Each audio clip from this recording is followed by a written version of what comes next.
झाड़ू सर पे बापू वाली टोपी पहने हम आए हैं, आम आदमी आए हैं, आम आदमी आए हैं। मशाले चल पड़े हैं लोग मेरे गांव के, अब अंधेरा जीत लेंगे लोग मेरे गांव के।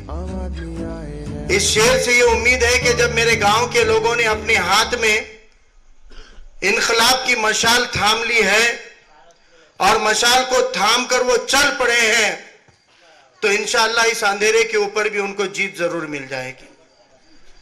क्योंकि जमहूरियत में जो लड़ता है वही बचता है, जो आवाज उठाता है उसकी आवाज पूरी होती है, जो बुलंद आवाज से चीखता है उसकी मांगे पूरी होती है। और आज हम देख रहे हैं कि 2013 से इस्लाम चाउद साहब, मैं अकेला ही चल पड़ा था जानिबे मंजिल, मगर लोग साथ जुड़ते गए, कारवां बनता गया और आज एक मुकम्मल कारवान के साथ में यहां पे खड़े हुए हैं। एक अच्छी नीयत से इन्होंने अपने गली मोहल्ले के, अपने खुद के मकान के सामने के ड्रेनेज नाली गंदगी के खिलाफ एक लड़ाई शुरू की।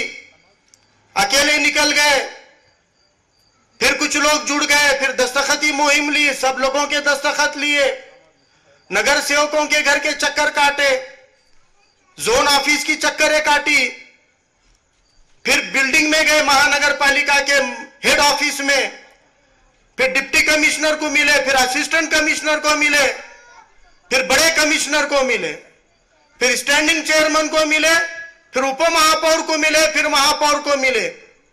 न जाने अब तक कितने जोड़ी जूते और चप्पल इन्होंने घिस डाले, लेकिन एक मामूली एक गली के अंदर की 100-500 फीट की ड्रेनेज का काम ये ना तो महानगर पालिका के कमिश्नर प्रशासन ने किया, ना नगर सेवक से लेकर महापौर तक जितने सत्ताधारी है उन्होंने किया। आज मजबूर होकर इन्हें ये जलसा लेना पड़ रहा है, अपने गली के मोहल्ले के भाइयों को बेदार करना पड़ रहा है, आवाज लगानी पड़ रही है कि सब एकजुट हो जाओ, एक साथ आ जाओ, चलो हम सब मिलकर इस नाइंसाफी के खिलाफ में आवाज उठाएंगे। उसका नतीजा है कि आज यहां पे जलसा इनेकाद किया गया। आज के इस जलसे में आम आदमी पार्टी के हमारे शहर के सदर, हमारी बहन सरस्वती पेठे यहां मौजूद है। मेरे साथ में मोहम्मद कासिम साहब है, डॉक्टर अकबर साहब है, उबैद बाहुसैन है, और भी हमारे कई साथी आपके बीच में बैठे हैं, यहां पे खड़े हैं। मुसलसल पिछले 12-15 सालों से हमने समाजी तौर पे अपने कामों की शुरुआत की, कई मसलों पे आवाजें उठाई, कई मसलों पे लड़ाइयां लड़ी, लेकिन हम कभी सियासी मामलों में आवाज नहीं उठाते थे, क्योंकि हम ये समझते थे कि सियासत ये गटर है, सियासत ये गंदगी है, और सियासत के गंदगी में अगर उतर गए तो अपने कपड़े पाक साफ नहीं रहेंगे, वो गटर के छींटे अपने आंख पे आएंगे। इसलिए सियासत से दूर रहना चाहिए, इसलिए हम आम आदमी बनके सियासत से दूर रहे। हम कभी चुनाव में खड़े नहीं रहे, कभी हमने अपने लिए किसी से वोट नहीं मांगे, क्योंकि हम समझते थे सियासत गंदी है, लेकिन हम गलत समझते थे। सियासत गंदी है, सियासत गलत है बोलकर अच्छे लोग सियासत से दूर होते गए और गंदे लोग सियासत में जाकर अपनी दुकानदारी और अपने घर भरते गए। ये नतीजे हैं। मेरे किसी भाई को मेरे बात से अगर इत्तेफाक नहीं है तो ये मीटिंग होने के बाद में मैं यहां रुककर उनके किसी भी सवाल का जवाब देने के लिए तैयार हूं। और भी मैं मेरे साथी को बोलता हूं कि ये लाउड स्पीकर की आवाज और भी बढ़ सकती होगी तो बढ़ाओ, क्योंकि ये यहां बैठे हुए लोगों तक नहीं, तो नांदेड़ के जितने भी पार्टियां हैं, हर पार्टियों का जो सरगना है, हर पार्टियों का जो मुखिया है, वो अशोक चौहान के घर तक ये आवाज जानी चाहिए, उसके घर तक ये आवाज जानी चाहिए। और आपके लाउड स्पीकर से नहीं गई तो टीवी चैनल वाले आए हैं, वही आवाज गली के एक एक नगर सेवक के घर तक पहुंचा देंगे। अरे किसको चुन के दिया हमने? मैं कह रहा था सियासत गंदी, ऐसा सोच के हम सियासत से दूर रहे, लेकिन हमने गलती की जिस वजह से गंदे लोग महानगर पालिका में चुन के गए। मैं आपको एक मिसाल देता हूं कि हमने नगर सेवक कैसे चुने हैं। महानगर पालिका में जब हमारी चक्करें बढ़ गई, लोगों के मसले लेके हम जाना शुरू हुए, पीछे मैं कुछ महीने पहले महानगर पालिका में गया, मैंने कुछ ऑफिसर बैठे थे, एक दो नगर सेवक भी थे, उनके सामने कहा कि भाई कैसे नगर सेवक है यार, तुम आवाज क्यों नहीं उठाते? तो एक साहब ने मेरे को बोले, साहब आवाज उठाने के लिए हमको कुछ नक्कल भी तो लगेंगे ना, पढ़े लिखे भी होना पड़ेगा। बोले मैंने कैसे क्या? बोले एक बहुत बड़े पद के ऊपर एक नगर सेवक को प्रमोशन कर दिए, बोले स्टैंडिंग का चेयरमैन बना, स्थायी समिति का सभापति बना दिए। फिर वो स्थायी समिति का सभापति अपने कैबिन में बैठा था, उसको कोई तो भी बोले फला फला साहब बुला रहे, वो अपने कैबिन में से उठकर दूसरे कैबिन में गया, दूसरे कैबिन में गप्पे मारते बैठे। वहां पे वो दोस्त थे जो मेरे को किस्सा सुनाए, वो बोल रहे हैं कि हमारे साथ में वो सभापति बैठे हुए हैं और हम बातचीत कर रहे हैं, तो सभापति के ऑफिस में से चपरासी भागते हुए आया और वो सभापति को आगे बोल रहा, सभापति साहब, वो बोलते रहे क्यों आया? अरे सभापति साहब आपके ऑफिस में फैक्स आया, फैक्स आया वाला है। तो सभापति साहब बोलते फैक्स आया वाला है, अच्छा उसको बिठाओ, चाय और ठंडा दो, मैं अभी आ रहा हूं। वो फैक्स को बिठाओ बोल रहे हो, वहां पे चाय पिलाओ, मैं अभी आ रहा हूं। ये है हमारी समझदारी। जब आपके मेरे जैसे पढ़े लिखे सूझबूझ वाले सियासत से दूर जाएंगे तो ऐसे ही लोग चुन के जाएंगे। मैं तालीम की बात नहीं कर रहा हूं, काबिलियत सिर्फ तालीम से आती है ऐसा मैं नहीं कह रहा हूं, क्योंकि इस नांदेड़ की तारीख है, इस नांदेड़ का इतिहास है। यही नांदेड़ है जहां पे दीन मोहम्मद पहलवान के जैसा नगर सेवक चुन के गया है। यही नांदेड़ है जहां पे नजीर बाबा के जैसा आदमी चुन के गया था। यही नांदेड़ है जहां सुधाकर डोईफोड़े के जैसा आदमी चुन के गया था। यही नांदेड़ है जहां अनंतराव नागापुरकर के जैसा आदमी चुनकर गया था। लेकिन वो लोगों के तालीम का दरारा नहीं था, उनका इल्म और डिग्री कोई नहीं पूछता था। अगर वो नगर सेवक कमिश्नर के कैबिन में मिलने को आने वाला है, ऐसा अगर चपरासी ने मैसेज दे दिया तो कमिश्नर कुर्सी से खड़ा हो जाता था और पूछता था वो कहां है, वहां पहुंचता था, साहब आप क्यों आ रहे, मैं आ गया, बोलो क्या काम है। ये दरारा था नगर सेवक का, ये खौफ था नगर सेवक का, ये दबदबा था नगर सेवक का। आज यहाँ का महापौर बोलता है नगर से कमिश्नर हमारी सुनराज ने, हम क्या करेंगे, तुम कुछ तो भी बोलो। तब के नगर सेवक को कमिश्नर डरते थे और आज के महापौर को भी कमिश्नर नहीं डर रहे हैं। ये क्यों हुआ? ये चमत्कार क्यों हुआ? कल तक का एक नगर सेवक कमिश्नर को कुर्सी से खड़ा करके रूम के बाहर लाता था, आज वो नगर सेवक का तो छोड़ो, महापौर का डर नहीं है। उसकी वजह यह है कि तब के जो नगर सेवक थे वो कितने पढ़े लिखे थे मायने नहीं रखता, लेकिन ईमानदार थे, ईमान रखने वाले थे और उनकी ईमानदारी का डर ही अधिकारियों के ऊपर रहता था। और आज के 70% से ज्यादा नगर सेवक इलेक्शन होने तक, रिजल्ट के नतीजे आए तक वो नगर सेवक के उम्मीदवार रहते हैं। जैसा रिजल्ट आ गया, चुन के आया, मालूम हो गया, उस दिन उसके नगर सेवक का पहला और आखिरी दिन रहता, क्योंकि दूसरे दिन से वो गुत्तेदार बन जाता, दूसरे दिन से वो गुत्तेदार बन जाता। 5 सालों तक बल्दिया में जाके गुत्तेदारियां करता है। जहां नाली बनाने के लिए पैसा आया, वहां पे नाली बना बगैर पैसा खा जाता, और वैसे डुप्लीकेट बिल पास कराने के लिए वही क्लर्क, वही चपरासी से वो कमिश्नर के पास जाना पड़ता है।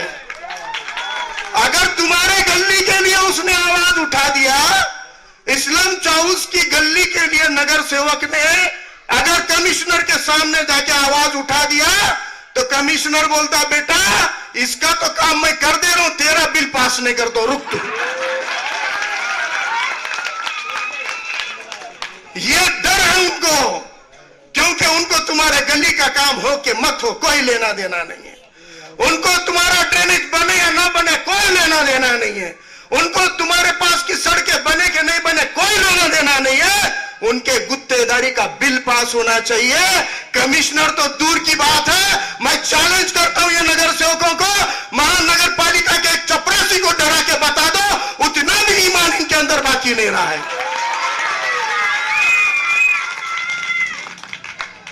क्योंकि डर और ईमानदारी से आता है। आम आदमी पार्टी ताकत से बोलती है। मेरा एक एक साथी, मेरी बहन यहां पे ताकत से बात रखता है।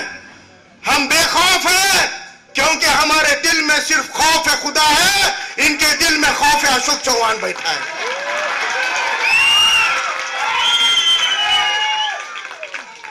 इस मोहल्ले के बुजुर्गों को, नौजवानों को और बच्चों को मैं सलाम करता हूं। इस मोहल्ले के बुजुर्गों को मैं इसलिए सलाम करता हूं क्योंकि इस मोहल्ले के बुजुर्गों ने साहब के बाप को गिराने का काम किया है। साहब के बाप को गिराने का काम किया है। 45 साल हो गए ताई, इस वार्ड से कांग्रेस चुन के नहीं आई।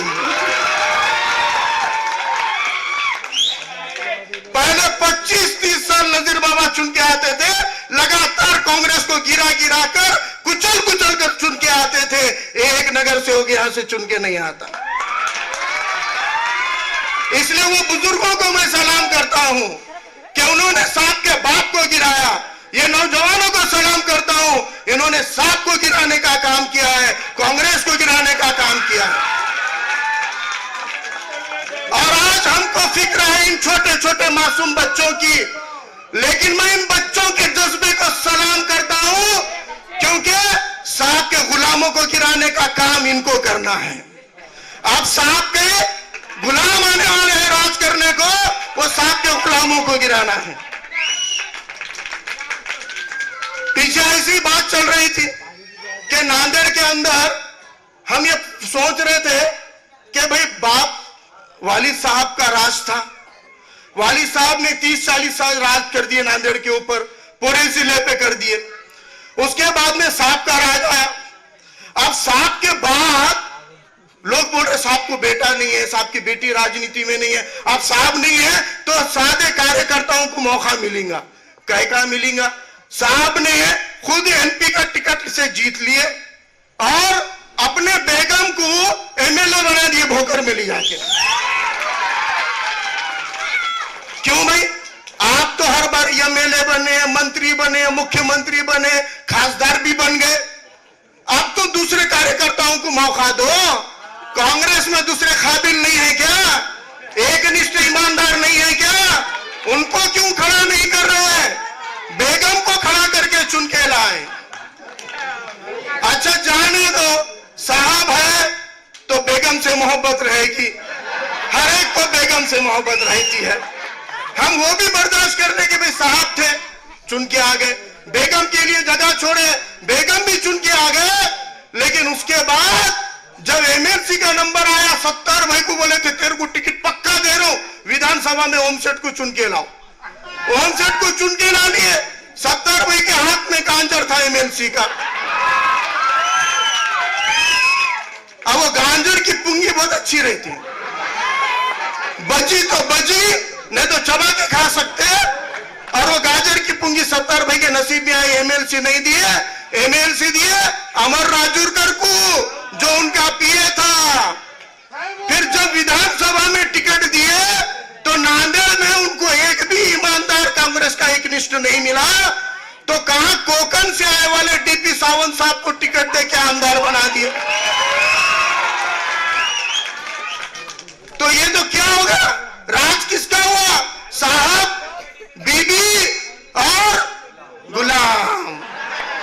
ये कांग्रेस का राजकारण है, ये कांग्रेस की राजनीति है। साहब, बीबी और गुलाम का सब मामला है। भाई अगर तुम साहब बीबी तो बन नहीं सकते, गुलाम बन सकते हो तो जाओ फिर, नहीं तो आपका कोई वजूद नहीं है।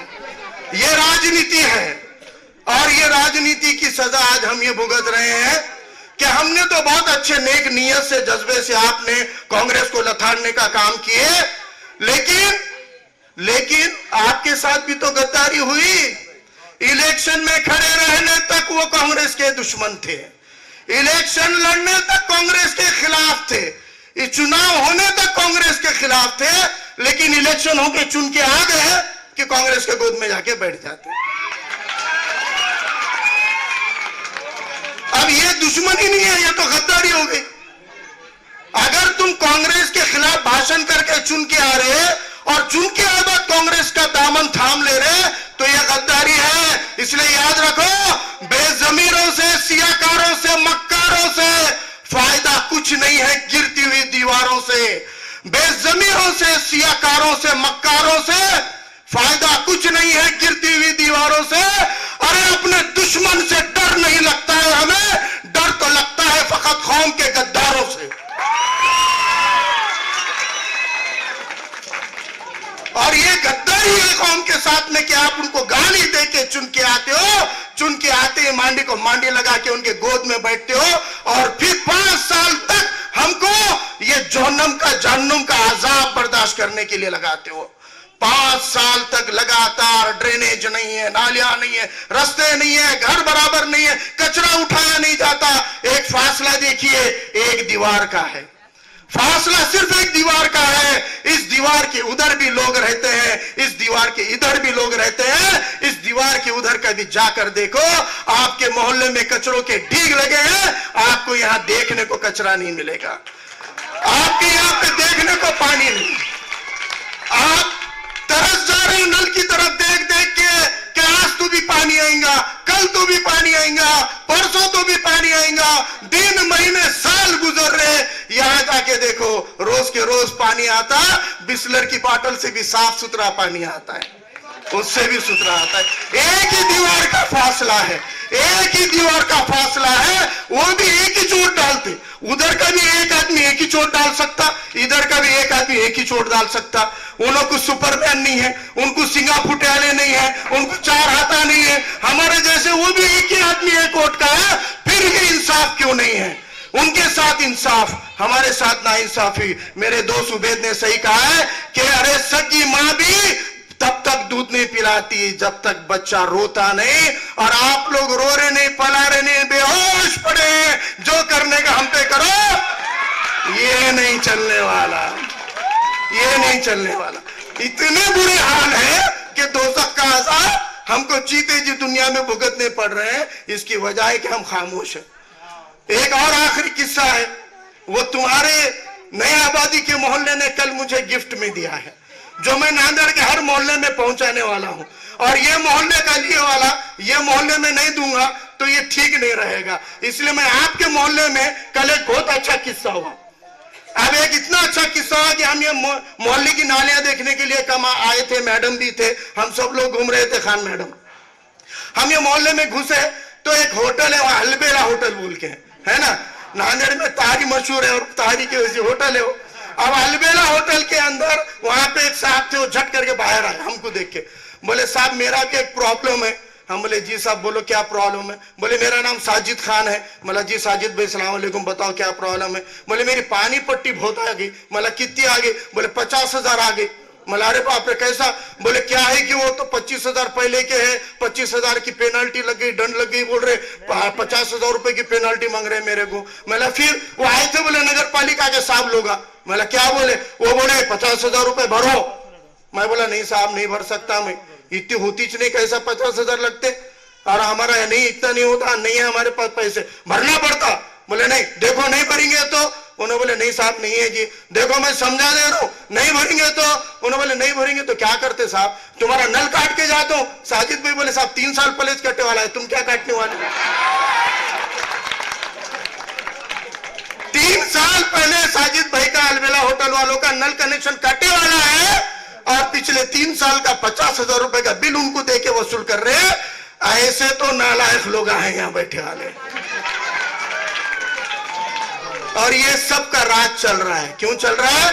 इसलिए नहीं चल रहा है कि वो ताकतवर है, कोई ताकतवर नहीं है। जमहूरियत के अंदर सबसे बड़ी ताकत जनता की ताकत, पब्लिक की ताकत, आवाम की ताकत होती है। इसके ऊपर ना कोई नगर सेवक, ना कोई महापौर, ना कोई कमिश्नर, ना कोई मंत्री, ना कोई संतरी, ना प्रधानमंत्री, ना राष्ट्रपति। सबसे बड़ी ताकत है जनता और जमहूरियत, जनता और जमहूरियत। और ये जनता की ताकत दिखाने का काम हमको करना है। मेरे दोस्त उबैद ने अभी भाषण में कहा था, कासिम भाई ने भी कहा, उन्होंने भी अपना गुस्सा निकाला। उन्होंने ये कहा नौजवानों से कि अफसोस ये है कि तुमको गुस्सा क्यों नहीं आता।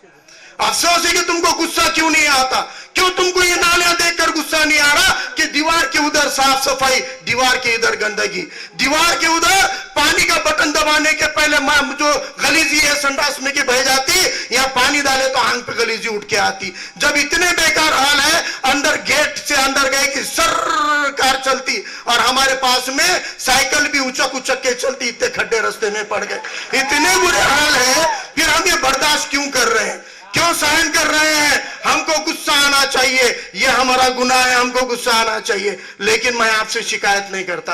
कासिम भाई को सरोज ताई भी बोल रही थी कि आप लोग सहन क्यों कर रहे? ताई ये इसलिए सहन कर रहे थे क्योंकि इनको अब तक अल्टरनेट नहीं था, इनको इसके सिवाय दूसरा कौन है वो नहीं मालूम था। लेकिन आज इनको साथ देने के लिए अगर आप सामने आ गए तो ये लोगों के मनगढ़ में भी जोर है और ये दिखा सकते हैं। इस बात की मैं आपको गारंटी देता हूं कि मौका मिले तो ये लड़ भी सकते हैं। तो साथियों, अब लड़ना है, अब डरना भी नहीं है और ऐसी गंदी हालत में मरना भी नहीं है। अब हमको लड़ना है। बोलो भाई, आप साथ में लड़ने को तैयार है?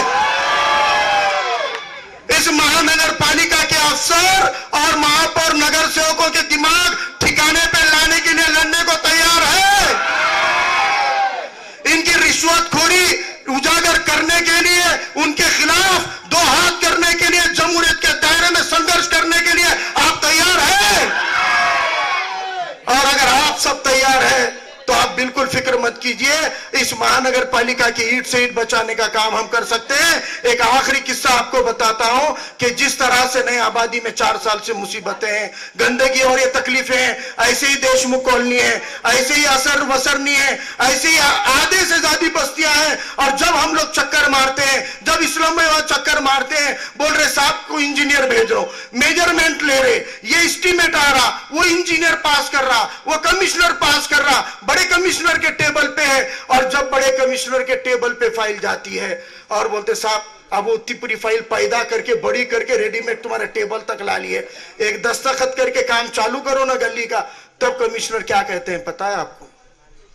तब कमिश्नर कहते हैं वो क्या है, हमारा एलबीटी बंद होगा ना, अब महानगर पालिका ठन हो गई, हमारे पास पैसा चाहिए, फंड इतनी है, और फंड है कि काम करते अभी फंड नहीं है।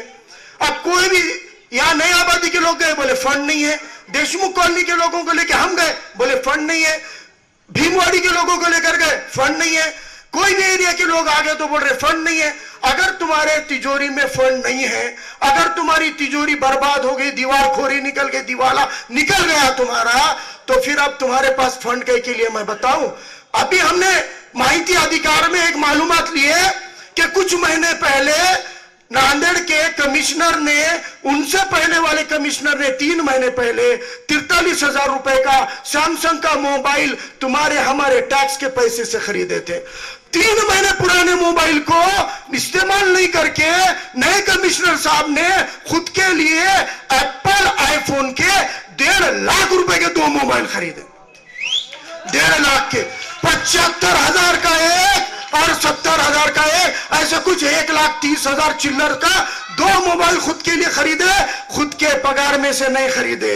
कमिश्नर साहब को लाख रुपए से ज्यादा तनख्वाह होंगी, भाई आप 5 लाख का खरीदो, खुद की तनख्वाह से खरीदो, लेकिन अपनी महानगर पालिका की तिजोरी जिसमें तुम्हारे मेरे नल पट्टी के पैसे है, तुम्हारे मेरे घर पट्टी के पैसे है, वो पैसों में से उन्होंने 1.5 लाख रुपए का मोबाइल लिया। अभी आपको मालूम होगा केंद्र और राज्य सरकार की योजनाएं, संडास बना के दो, हगंदारी मुक्त बनाना है उनको, देश को संडास बना के दे रहे। संडास के लिए कितने पैसे दे रहे मालूम आपको? आप कौन है? आप राजा है। ये देश में राजा कमिश्नर नहीं है, ये देश में राजा महापौर नहीं है, ये देश का राजा डॉक्टर बाबा साहब अंबेडकर ने किसको बनाया है? तुमको, हमको बनाया, जनता को, आवाम को बनाया। हम राजा है और राजा के घर में संडास बनाने को महानगर पालिका 17,000 रुपए दे रही, एक को संडास बनाने को 17,000। यानी राजा के घर में नया संडास बनाना है तो 17,000 रुपए खर्चा आ रहा, वो 17,000 रुपए दे रही। लेकिन ये कमिश्नर की जो बिल्डिंग है महानगर पालिका की 11 में बनी, 3 साल गुत्तेदार ने मेंटेनेंस करा, अब एक 6 महीने और गुत्तेदार ने छोड़ा होगा, तो 6 महीने पुराने उनके ऑफिस के अंदर एक संडास रहता बने वाला, और वो संडास में रिपेयरिंग करने को 3 लाख रुपए खर्चा करे कमिश्नर ने। 3 लाख रुपए खुद के ऑफिस के संडास को रिपेयर करने को 3 लाख रुपए खर्चा करे, और आपको बोलते कि फंड नहीं है। मोबाइल लेने 1.5 लाख रुपए आ गए और संडास दुरुस्त करने को 3 लाख रुपए आ गए। इसके बाद पुराने कमिश्नर बंगला खाली नहीं करे थे, इन्हों आगे सामान लेके बोले बंगला खाली नहीं है, कोई बात नहीं, बीएसयूपी का शरावस्ती नगर के एक बंगले में मेरा सामान डालो। और वो बंगले में एसी बिठाए, सोफा बिठाए, पलंगा बिठाए, टेबल लगाए, कुर्सियां लगाए, और कितना खर्चा करे, 8-10 लाख रुपए लगा के वो बीएसयूपी के झोपड़ी में कमिश्नर साहब रहने को गए। हम बोले भाई कितना अच्छा आदमी है, बंगला नहीं मिला तो झोपड़ी में गया, झोपड़ी में रह रहा, कितना गांधीवादी है, जमीन पे रहने वाला है, तुम्हारे हमारे जैसा है। लेकिन बाद में पता चला 10वें दिन बंगला खाली होगा, वो 10वें दिन चले गए और वो सामान वैसा हवा में निकल गया। 10 दिन के लिए 10 लाख रुपए खर्चा करे उन्होंने, खाली 10 दिन के लिए। एक दिन में 1 लाख रुपए के झोपड़ी में रहने वाला दुनिया का पहला कमिश्नर अपने नांदेड़ में बैठे वाला, दुनिया का पहला अजूबा है वो। एक दिन एक झोपड़ी में रहने को 1 लाख रुपए, किसके पैसे के? तुम्हारे पैसे के, हमारे पैसे के, टैक्स के पैसे के। ये उनके पैसे से करते तो हमको शिकायत नहीं होती। 1.5 लाख का मोबाइल ले सकते हैं, 3 लाख संडास दुरुस्त करने डाल सकते हैं, 10 लाख रुपए झोपड़ी में डाल सकते हैं, लेकिन आपके गली की नालियां रास्ते नहीं बना सकते, आपके गली का कचरा नहीं उठा सकते। ये नाइंसाफी है। और हर मजहब दुनिया का, हर इंसानियत बोलती है कि जुल्म करने वाले से ज्यादा जुल्म सहने वाला गुनहगार होता है। अगर तुम जुल्म सहन कर रहे हो तो करने वालों से बड़े गुनहगार तुम बनोगे। इसलिए इस गुनाह के, इस जुल्म के खिलाफ लड़ना है कि नहीं लड़ना है? लड़ने तैयार है आप लोग? और अगर आप लोग तैयार है, हम आपको एक ही वादा करते हैं कि जब तक आपके मोहल्ले का मसला हल नहीं होता, हम आपके साथ में हैं। तुम हमारे पार्टी का झंडा उठाओ कि मत उठाओ, कोई परवाह नहीं है, लेकिन आंदोलन का डंडा जरूर उठाओ। उस डंडे से हम इनका दिमाग ठिकाने पे लाएंगे। आप सब लोगों ने बड़े इत्मीनान के साथ में हमारी बातें सुनी। हमारी तड़प आने वाले बच्चों के मुस्तकबिल के लिए है। हम आज उनके नाली के लिए लड़ रहे, आज ड्रेनेज के लिए लड़ रहे, आज रास्ते के लिए लड़ रहे, लेकिन आने वाले कल हमको दवाखाने के लिए लड़ना है, अच्छे तालीम के लिए लड़ना है। हमको इन मासूम बच्चों का मुस्तकबिल बनाना है। इन मासूम बच्चों के मुस्तकबिल के लिए ईमानदारी से लड़ने वालों का साथ दो, ईमानदारी का साथ दो, ईमानदारों का साथ दो, और एक बार हाथ में झाड़ू उठाओ आम आदमी की, और शहर से पूरी गंदगी साफ कर दो। इतनी इल्तिजा करता हूं, चला रखता हूं। इनकलाब जिंदाबाद। लड़ो बेईमानों से, निकलो